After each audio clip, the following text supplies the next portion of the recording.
महत्वाची बातमी, नवरात्रोत्सवामध्ये महादेवी हत्तीण पुन्हा मठात येण्याची चिन्ह कमीच आहेत अशी सूत्रांची माहिती आहे। सरकार, नांदणी मठ, वनताराकडून हाय पॉवर कमिटीकडे अर्ज करण्यात आलाय। तातडीने सुनावणी घेण्यास हाय पॉवर कमिटीचा नकार आहे। वनतारा प्रशासनाकडून रिपोर्ट आल्यानंतरच निर्णय घेतला जाणार आहे।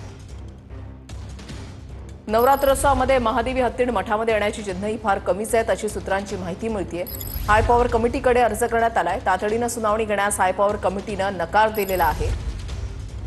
वनतारा प्रशासनाकडून रिपोर्ट आल्यानंतरच निर्णय घेतला जाणार आहे। नवरात्रोत्सवात त्याच्यामुळे महादेवी हत्तीण मठामध्ये येण्याची चिन्ह ही फारच कमी असल्याची सूत्रांची माहिती आहे। नवरात्रोत्सव म्हटलं तर महादेवी हत्तीणीचं एक वेगळं आकर्षण कोल्हापूरमध्ये पाहायला मिळतं। मात्र महादेवी हत्तीण ही आता वनताराकडे असल्यामुळे अनेक प्रश्न निर्माण झालेत। नवरात्रोत्सवात महादेवी हत्तीण मठामध्ये येण्याची चिन्ह ही कमीच असल्याची सूत्रांची माहिती आहे।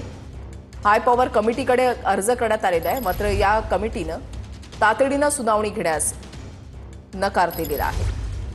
प्रमोद जगताप आमचे प्रतिनिधी आमच्या सोबत आहेत, अधिक माहिती त्यांच्याकडून जाणून घेणार आहोत। प्रमोद, वृषाली, खरं तर सुप्रीम कोर्टाच्या निर्देशानंतर राज्य सरकार वनतारा आणि नांदणी मठाच्या वतीनं हाय पॉवर कमिटीकडे महादेवी हत्तीण जी आहे ती पुन्हा मठाला मिळावी यासाठी अर्ज केलेला गेलेला होता आणि 2 दिवसांपूर्वी ते प्रकरण मेन्शन करून त्यावरती तातडीनं सुनावणी घेण्यात यावी ही मागणी केलेली होती आणि 2 दिवसांपूर्वी ते प्रकरण मेन्शन करून त्यावरती तातडीनं सुनावणी घेण्यात यावी ही मागणी केलेली होती। मात्र तातडीनं सुनावणी घेण्यासाठी हाय पॉवर कमिटीनं असमर्थता दर्शवली आहे अशा पद्धतीची देखील माहिती मिळते। खरं तर मठाचं मत हे होतं की नवरात्र उत्सव हा भावनेचा विषय आहे आणि त्या भावनेच्या काळामध्ये नांदणी मठामध्ये हत्तीण पुन्हा यावी ही मागणी होती। पण 2 दिवसापूर्वी ज्यावेळी अर्ज दाखल केला त्यावेळी हाय पॉवर कमिटीकडनं वनताराला एक मेल केला गेलेला आहे आणि त्यांना असं सांगितलेलं आहे की महादेवीची सध्याची परिस्थिती काय आहे त्याचा सविस्तर रिपोर्ट तुम्ही द्या आणि त्यानंतरच आपण यावरती सुनावणी करू। त्यामुळे वृषाली, सोमवारपासून जो नवरात्र उत्सव सुरू होतोय त्या उत्सवामध्ये नांदणी मठामध्ये